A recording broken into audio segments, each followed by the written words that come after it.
Hi there, this is Outdoor Gear Chat. We are on season 3, and we're on to episode 11 of all the episodes we've done before. This is Beam Me Up. I'm joined today by Cathy, of course. Hi, Cathy, all right? I am, yeah. I'm here on my super duper fibre broadband, faster than the speed of light. So we're going to be talking about lighting today. Yeah, beam me up. Lighting and head torches, and I think lighting's come a long way. Did you? I bet you had one of these. Did you have, when you were younger, one of those little green torches with the right angle lens, and you could put a blue filter and a red filter and an orange filter in it? No, really? No idea what you're talking about. I'm sorry. I was going to try and do a comedy. No idea what you're on about, but I don't. I'm really sorry. I thought you were going to. Worryingly, a few years ago, I did. I started the spine race anyway, and one of my friends had one of those that you put on the end of your finger. Oh right, really the kids all had those at the bonfire night. And it looked like something that a medical professional should be using. Let's leave it at that. So I stuck to my head torch, So we're going to be talking about all things lumens today. Are we going to cross over into Harry Potter? Is it Lumos? Well, that would be Lumos. It's close enough, I think, isn't it? It's all based on Latin. Technology's come a long way on the lighting front, on the well, I guess over the last, for me anyway, over the last 3-4 years, it's come on massively. The amount of lumens that you can get for your money has increased massively, hasn't it? But tell us what is a lumen as a starting point? Yeah, I mean, certainly when you come into our shop, you're kind of faced with a wall of little beautifully packaged torches. And one of the key pieces of information they're all screaming at you is how many lumens you're getting for your money. And head torches have gotten brighter and brighter and brighter. And it seems that every season someone's coming to us, one of the manufacturers are coming to us and we've got this, it's 120 lumens, we're building on this, more lumens. And it's getting to the point where if you're out running and you pass another person, or if you're out on the hill at night, you've actually got to dip your lamp because they're so bright. They're starting to get a bit painful, basically. But your lumen is an important part to help you decide what kind of torch to buy, because it does give you an indication of the brightness, and the higher the number of lumens, the brighter the torch is going to be. And the lumen actually describes the amount of light that is radiated. And the reason it's good for comparison, but not kind of a key part of your decision-making process, is because lumens themselves, it's not a standardized measuring system. It simply tells you how bright the lamp is in all directions, in all conditions. So it's that amount of light that's illuminating out from the central point, like a candle, if you like. Well, and great word, because I was like, there is the point of reference is one lumen is essentially that where it came from is one candle. It was the light that one candle would put out, wouldn't it? So 120 lumens is supposedly the light of 120 candles. So for the geeks among us that'll love that little nugget of information. But yeah, you're quite right. And then there's a few head torches that I've had in the past which have been great. For example, when I've been out running or just taking the dog out for a walk or so on, and they've been great for that. And you get the little patch of light, and as you're chasing the bubble from a running perspective, as we call it, that bubble of the light that you're looking at.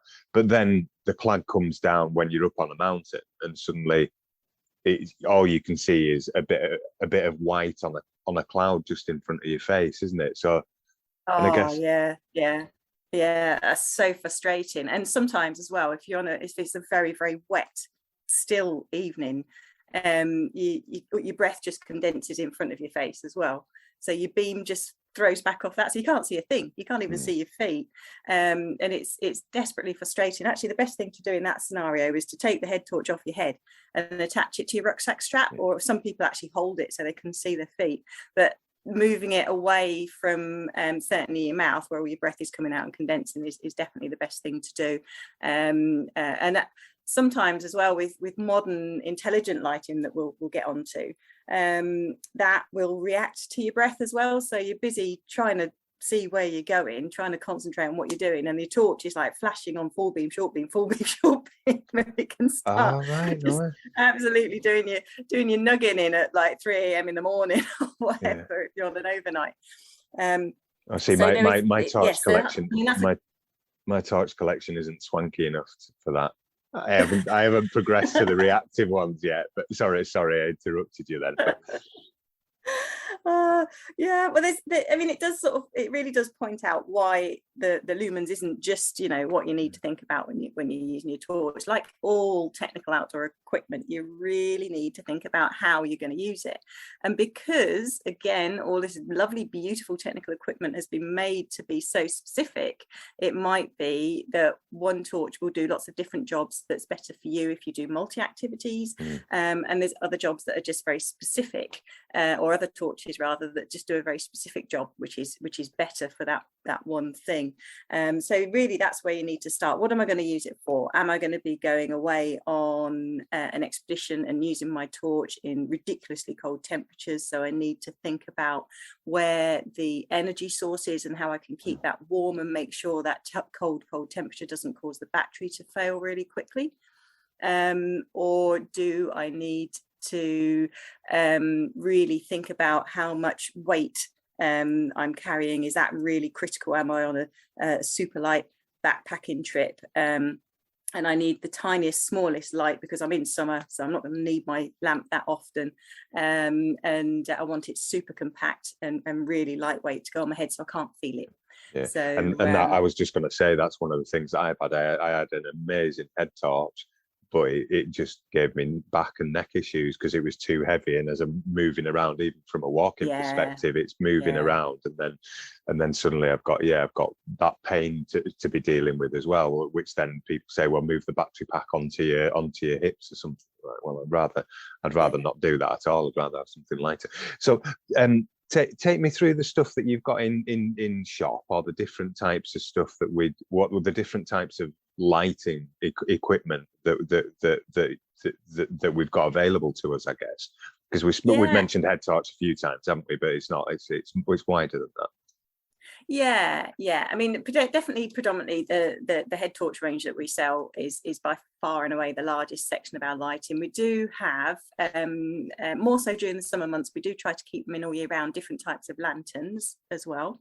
But actually, companies like Petzl are producing these great little boxes. I can't remember the actual name now, that it's gone right from my head, but it's a little protective box you can keep your head torch in while it's in your rucksack, so that saves it from getting crushed, but it's got a clear or opaque top, and you can, at night, you can switch your head torch on and it works as a little lantern, a little diffuser in your tent at night, which is great, because like that idea. The last thing you want to do is have your head torch on, you've got like 120, 240 lumens, whatever, your tent mate asks you a question, you look at them and go, what? And they're like, they can't see anything. So they've got like those flares for the rest of the night. Yeah, that's it. Yeah, brilliant. So having a little one of these diffusers, that can work really well. And actually Silver came up with an even more genius idea, in my personal opinion. I think this is a great idea, because certainly if you're backpacking or if you're paddling, you maybe are going to carry a dry bag with you. If you get one of their again opaque dry bags, you can see what's in it, which is really handy when you're ratcheting around trying to find stuff in the rain and in the dark. But if you just pop your head torch in one of those, you can hang it up out in the tree around camp. You can have all these lovely little diffused lights. You don't actually have to carry anything else at all, but you can light up your camp, you can light up your tent, and it's completely waterproof as well. So so that works a treat. And that, having done a little bit and seen a lot of winter evening swimming, that's been a great idea as far as people popping all sorts of lights into tow floats and so on as well, to keep them visible out on the lake. And that's been stunning, actually, watching everyone go out into the water and seeing these little like bright pink, bright green, bright yellow and stuff like that. Tow floats. That amazing. It's phenomenal. Yeah, it's been but same principle, I guess, because that light, that torch, whatever it is, has been radiating through the the sort of the high vis colours. So yeah, really cool. The other thing we sell, which I honestly thought was a gimmick at the trade show, and when it was shown to me, I had my like really face on. And but actually I use one now. I carry one a lot, and it's a little inflatable, if you will, solar powered lantern. Right. So it's a small LED light with a tiny small solar panel on top, about a quarter of the size of a phone screen. You just put that outside your tent during the day just to charge up, and in the evening you blow it up, so it goes down flat in your pack. You blow it up, press it on, and there's all different ones. You can get ones that change colour, you can get ones that flicker like a candle lantern, so it's quite a warming orange light glow, and it's very comforting actually when you're on your own in the dark and the sheep coughs outside and you nearly spoil yourself. They sound remarkably human. Yeah. But and I was sort of reading about this and about the company that makes them, and they've made a massive environmental and social impact actually in the developing world, where these lanterns are used and kids can study for longer. And in disaster zones, people can have immediate access to light. They're quite incredible actually. I've been very, very impressed with them. It takes a lot to impress. Yeah, well, I was going to say, when you started talking, inflatable things. Yeah, when you started talking, I'm like, no, it's just well, I was looking at my watch going, what's the date again? It's like, yeah, this solar powered inflatable light. Yeah, but that does sound amazing. Yeah. Oh. Yeah, they're dead handy. We've often got one just charging in the front window of the shops, and we have one on just on display if you like, just as so people look at them and we can talk about them and explain the theory behind them, because they're grand. They're really good. Yeah, that's phenomenal. I'm gonna have to have a look into that. Yeah, so and then that sort of leads me on to a thing that you mentioned briefly earlier on as well. So we've got the solar element, and we've got battery packs and stuff, and I think we've all been there, and I definitely have on more occasions than I care to mention, when you're running through a dark area of the back of Beyond in the Lake District, and you're like, oh, it's getting a bit darker. Oh dear. When did I last change my batteries? When did I last charge my head torch? When did, and you're like, oh, brilliant. Where's the nearest road? Right, it's too far away. Right, I should know better than this. The different, I guess, charging options, or how do you know how long your battery life's going to be, and all that sort of gubbins.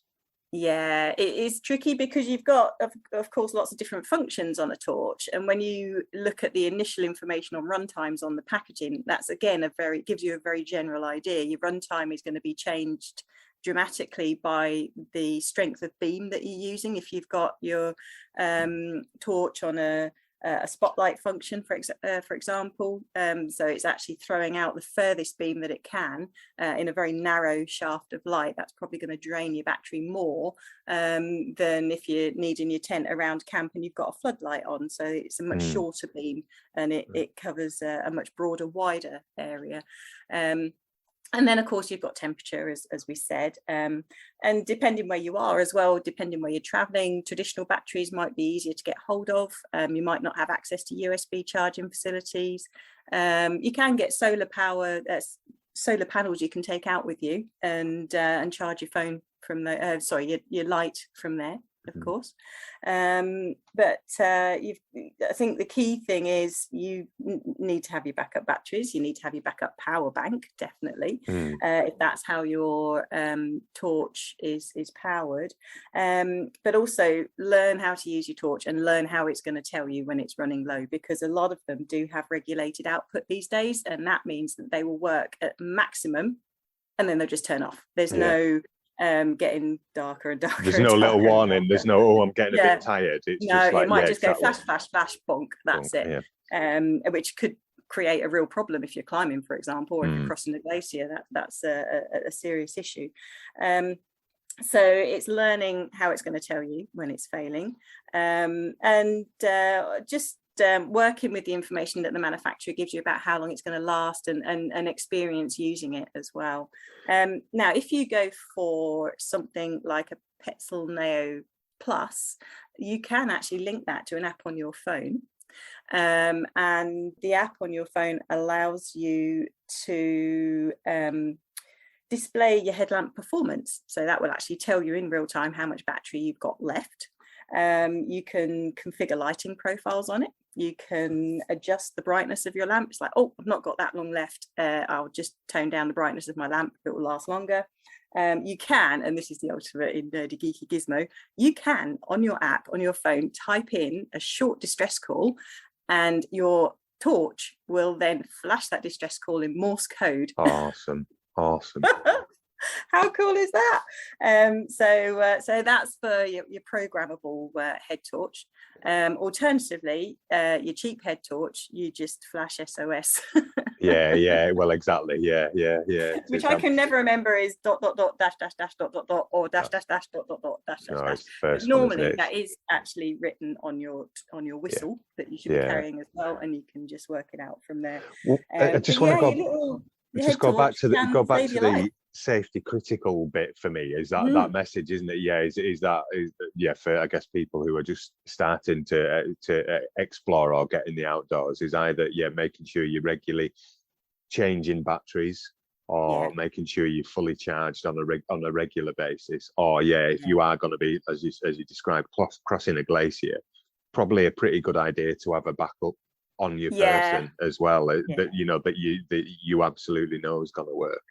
Because again, now that I've started doing that, is particularly out running. If I'm going out running 5 times a week, and the temperatures are varying massively, or this time of year when it's down at, it can be sub-zero just in the UK, is that having a backup in my pack. So mine now is mine's rechargeable, because I was going through so many batteries. You're just like flipping it. This isn't environmentally, again, coming back to the message, it wasn't a great environmental thing for me. But then my spare always has, I always just have batteries in. And you can get some really teensy weensy tiny torches that you can carry as spares, just for that emergency as well. It's like all these things, for the 99% of times you're never going to need them, they'll just sit there, but for that 1% they can make a major difference to a sticky situation. Exactly. That's even if it is just to flash emergency services when you can hear a helicopter overhead. Hopefully, as much as we love our mountain rescue teams, we never, you never have to meet one in anger. Exactly. Hi, all our friends. Hi, Stu, who's appeared before. That's with Patterdale. And one of the things that we wanted to talk about is a dual fuel torch. What's that? What is a dual fuel torch? Our lovely American friends, the dual fuel torch. All that means simply is that your torch will work on either batteries or a rechargeable battery. So you've got the option, basically. It's just I was like, that was a new one on me, and I was like, it's a bit exactly. It's a bit simpler than it makes out. Dual fuel. All right, I can put batteries in it as well. So that is like the old caving torches that ran on I can't remember, you used to have a little rock and you dropped water on it, and that created a gas. I can't remember what they're called. No, it's not acetylene, it's something else. It'll come back to me. But dual fuel in this, that was half what I was expecting. Dual fuel is like they've got a small rechargeable battery pack that you can then take out, and you can put actual batteries in, I guess, basically. That's right. So if you it just gives you an extra backup, basically. That the caving bit was something. I'm not a caving fan. It freaks me out. I've got to say on all sorts of levels. It's, I guess that takes us down the waterproofedness of stuff for me as well. The conversation, and how do I know? I guess it comes back to is it water resistant? Is it waterproof? What's the depth of waterproofedness? Is that right term? No, it's a very fair question, because if fundamentally you're putting an electronic item on your head close to your brain, which is pretty key to you being alive. So if you have a faulty item or an item that isn't waterproof and it gets wet, you don't want to fry your brain.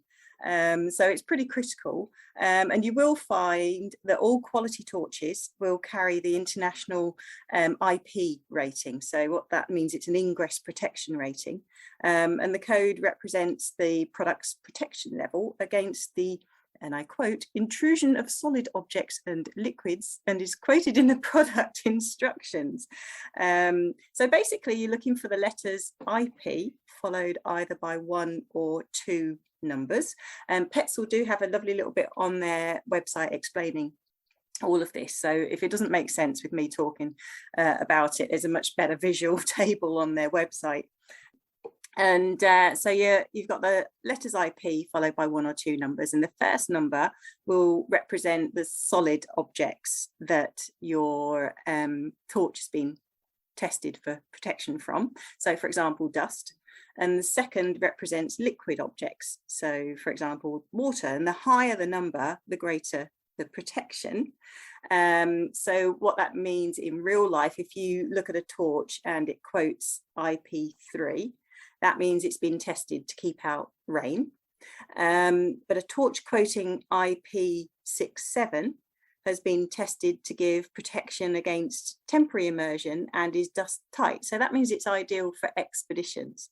If you're looking for a head torch that you want to go disappearing underwater with, if you're a caver and you want to go sump diving, you're going to need something a bit more specialist. Petzl, of course, they started out as making caving equipment, so they'll have things specific for that. But for your average torch that you want to go out in the rain, if you look at a quality torch, say it'll be IP rated, and you'll know that it's not going to fry your brain a la Frankenstein. Yeah, just if you get a bit of water on it. If you're out in a typical Welsh / Scottish / English hill day. And I've got just while you were explaining that, it's a carbide lamp. Carbide lamp, that's it. And I used to share a house with a caver at college, and he used to delight in chucking a piece of the rock underneath my door when I wasn't expecting it, and putting some water underneath, and everything going bang. Brilliant. And they burn acetylene, which is produced by right. Yeah. I knew acetylene came in there somewhere, but I was like, no, that's not what I'm thinking of. Yeah, exactly. It doesn't seem right, does it? Yeah. It's calcium carbide mixed with water. So So So that's the again the waterproofness of and I guess that this is where we say don't necessarily just go and buy a head torch that you'll, for example, see at a garage and expect that to be because I think we've all seen those. They're on offer, or like $6.99 for a head torch. Right, I'm going to use that and go out running with it, or climbing or whatever. I mean, fundamentally, if you're on an extremely tight budget, you're better having light to move in safety in the dark than not having it. However, if you are able to get a quality torch, you're going to know it's been tested properly. So you've got that IP rating, and some of these torches that we sell, they're tested in a real low-tech way for the amount of technology that's involved. They'll be dropped from huge heights and immersed in buckets of water, and some companies drop large metal blocks on prototypes just to make sure that they're tough enough so they will last a long time. So maybe they're made in Europe, which is a bonus environmentally. Some companies like Petzl have a phenomenal amount of spares. They've got a fantastic repair facility here in the UK as well. Okay, cool. We've got Petzl torches in our personal head torch collection, which is extensive. Yeah. Which they go back to the 80s and the 90s, and we're still using them. But actually, when you put it on, talking about lumens, they're like 2. Yeah, it feels like they're 2 lumens. Yeah, exactly. You can barely see to tie your shoelaces with them now compared to modern ones. Yeah. Yeah, you don't have to worry about bulbs anymore either, because most of the torches are LED, and the days of having to change a hydrogen bulb without touching it with your fingers, that was quite entertaining. No, yeah. or then going, what's the point? Why do I need to do that? And we're then wondering why you need to change your bulb every 3 hours or something ridiculous. Yeah. Happily, those days are gone. Yeah. So that's sort of that. There was a couple of lines in that conversation which were leading us nicely into what do I get, what I pay for as well, and that, because there are as with everything, I guess there are some incredibly cheap stuff, and there's some, in my view, some horrendously expensive bits of kit which you mentioned earlier, like they do the all singing, all dancing. You can program a rave through your phone if you need to, but if that's what you want, and if that's what you need, head torches can literally do anything. But basically, if you buy once, you buy well. That first investment is there, and you're going to have a head torch. If you look after it, it's going to last for years and years and years and years. You're not going to need to buy another one, and it'll just carry on working. In fact, the only reason you need to buy another one is because you go on a camping trip with your family and you rock up and it gets dark and it's like, well, who packed the head torches? No. Exactly. God, I'm going to go and buy another one. How embarrassing. Nothing to do with me. Exactly.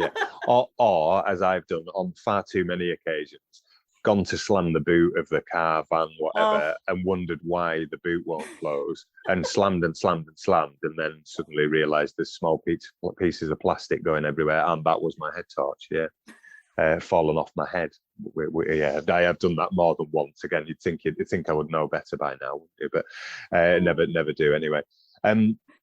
So I guess that's it, isn't it? It does. It's as with other kit that we've mentioned, it's seeing it as a bit more of an investment. So if you're just starting out and you can only afford a few quid or whatever, then that's fair enough. It's better to have something than nothing in an emergency. But as you get more experience doing stuff, whatever your stuff is, isn't it? Is looking around and yes, I guess like you said, there's loads of reviews around, and particularly, it's like TripAdvisor, isn't it? You stick something on a Facebook forum and you'll get a multitude of different pieces of advice. They're great if that's how you like to get your advice, and that it works for an awful lot of people, which is brilliant. But if you want to make sense of it, come in and have a chat to us. We love talking about stuff. We've all used the torches and for a multitude of different activities, and we can talk you through. But there's also lots of things, just sort of tenuous things, looking at different light filters. Is there, if you're running, for example, is there a red flash on the back to alert traffic coming from behind you? Does your torch go down into red light so it doesn't affect your night vision, for example? An orange filter preserves your night vision and allows you to read contours on a map as well. So if you're orienteering, for example, that can be really important. But there's loads of extra stuff, like using it with a helmet, it's going to need to fit differently. You're going to need to be able to adjust it. If you're using it with a helmet in winter, you need to be able to use it with gloves, which is some of them are really fiddly, so you need to be able to do that too. If you wear a ponytail, it's got to fit over it, is the headband comfortable? If you're going to be using it in winter, again, you're going to be wearing it for a long time. If you're running, you're going to want a nice sort of broad headband that's comfortable. If you're needing it to go over a helmet, then maybe it doesn't matter what headband you've got, it just needs to be as light as possible, and the battery weight needs to work for you as well, because you're sort of staring upwards all the time if it's a heavy battery on the back, like the days of the old Petzl 9-volt battery, Duracell 9-volt flat battery, gave you this astonishing neck ache after a multi-pitch route. So there's all this stuff, and we can talk about that with you because we've all had those experiences. We can all remind you at the end of the day, take your head torch off, put it into your boot a long way into the back before you close it. Exactly. We've all been there, and we can have those conversations with you that perhaps aren't but they can be done and finished in like 5 to 15 minutes, whereas if you're on a forum, maybe you're trolling through and you can lose your evening and getting loads of sarky responses at the same time. I guess the headband thing for me is I didn't realize how important it was, but to have a headband that goes round the head, but also something that goes over the top as well, to sort of distribute that weight more carefully across the top of my head, because I get, again, it's that sort of when, as you're moving, walking, running, whatever, as you're moving your head, they can shift and sway about, or unless you've got it tight enough to cut off circulation. Which is if you've got a headache, drink more and check your headband on your torch. And then we've not mentioned actually handheld either, and the sort of the to add to your lighting system, for want of a better phrase. So what would you coming back to what you'd said earlier on about moving it off your head to your waist as well, that I have, particularly if I'm going to be doing stuff at night, whether that's walking or running. But for my purposes anyway, I usually have a head torch and something that I can carry in my hand, whether that's a spare head torch or a handheld torch, just so, because that it's the refraction of light, I think, isn't it, in cloud, or it just hits the water in the cloud basically, which bounces back in your face. But if you've got something at waist level, or like you said, on your rucksack, then it's not bouncing back straight back into your eyes. You can see a lot further. But do you have a lot in store as well of those sort of handheld stuff?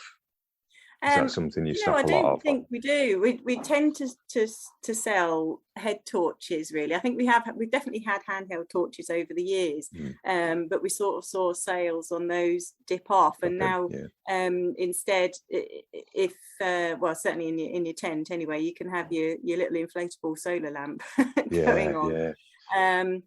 So we don't have a tremendous amount of handhelds. I was going to say quite a few brands, I think, cottoned on to different attachment things as well, so that you could remove, like you were saying, you could attach them to a helmet, but you also could attach that to like a waist belt or your pack, as well as having it on a band on your head as well. So I don't know whether. And I think you've got sort of so many different options with the tiny wee elastic torches as well, so they can sort of fit anywhere almost, and they'll self-adjust as well. But having that elastic option, I think, because you can pop it around a wrist, it just gives you a bit more versatility. And whereas if you're just holding a hand torch, if you're moving it, you drop it, where's it gone? It's rolled under a sleeping bag, it can take a while to find. Having that option of just wrapping it round in whatever way, shape or form, the little Petzl Zipkas, I'm mentioning Petzl again, we do sell silver, we do sell black diamond torches, all of which are excellent. But it just means that you can, they're very, very swift to adjust, and you can pop them either on a carabiner maybe, or if you're doing an event, then probably beforehand you'll have found your own system to secure the torch, ideally, because you've listened to this podcast and thought, oh, hang on, that's going to happen to me. Well, exactly. Doing that. I'm a bit of an idiot like Wayne, so I'll check that out beforehand. I'm just trying to think, is there anything else from to help people learn from all the many mistakes that I've made over the years? But I think that's it. Making sure you've got batteries, making sure you don't smash it in your car boot. Those would be the keys, I think, for me. I'll tell you what, the last one is find one with a locking mechanism, because if you can lock it, that means it can be in the rucksack and it doesn't turn on by itself. So when you get to the end of the day, your batteries or your power isn't spent because it's been lighting the inside of your rucksack all day. That's never happened to me. Absolutely. I think it happened to me in November. It was like, get the rucksack out, just change the batteries or just charge the batteries, and I'm like, oh, brilliant, what's that light coming out of the back of it? And it's been on for an hour and a half in the back of my bag. Brilliant. Oh dear me. Exactly, that mine don't have that, actually. It's I'm trying. It's a handy little thing. I'm also trying to think now how many head torches I have. It's best not to count. No, exactly. Or lighting systems generally. I think right. We do. That's. I think, is that about us? Is that are we done talking? We've beamed everything up. So that's been Outdoor Gear Chat. I've been Wayne. This has been Cathy. Cathy, we've got more information, or our full range is available actually on www.theclimbashop.com. And if you pop into the knowledge section on the Joe Brown Outdoor Academy website, in there is a link to the Petzl website not just giving you a very clear description of how to link your smartphone to your head torch, but it's got a little video as well, and it's very, very, very easy to understand. Brilliant, thank you. And we're back next time talking insulated clothing in snug as a bug. We are.